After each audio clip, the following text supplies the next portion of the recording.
Uyu munsi tugaruke ku mugore utwite. It's a fun fact.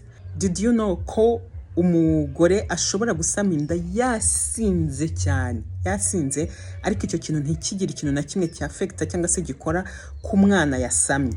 Done kuvuga ngo kuba wasama inda wasinze nta kibazo bitwaye, kuko intangangabo n'intangangore ntabwo bijya bigerwaho na alcohol, ntabwo zigeraho, nta kibazo, zo ziba ari nzima, ziba ari safe. Ariko guhera ku munsi wa mbere ukimara gusama, alcohol yangiza ku buryo bukomeye imikurire y'umwana utwite igihe ukomeje kunywa inzoga. Ntuze kumbwira ngo njyewe nanyweye inzoga ngo ubuzima bwanjye bwose kandi nagiye mbyara abana bazima. You never know. Wasanga abana wabyaye bafite ikintu cyari kwiyongeraho iyo utazinywa. Okay?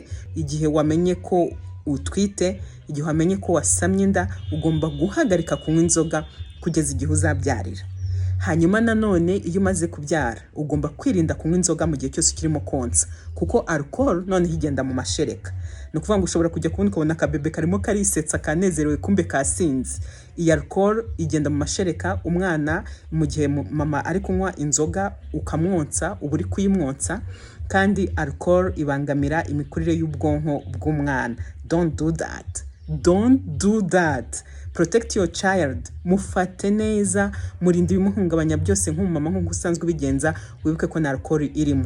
Cyakora wamaze kubyara ushobora kunywa alcohol, ushobora kunywa ibintu birimo inzoga, hanyuma ukabinywa, ariko uzi yuko uri bunywe bikeya, kandi ukaba uri bubihagarike kubinywa, ukamara amasaha nibura 2 wahagaritse kubinywa, utaronsa umwana wawe, ugatangira kumwonsa nibura nyuma y'amasaha 2 cyangwa 3 bitewe n'ingano ya alcohol wafashe. Okay?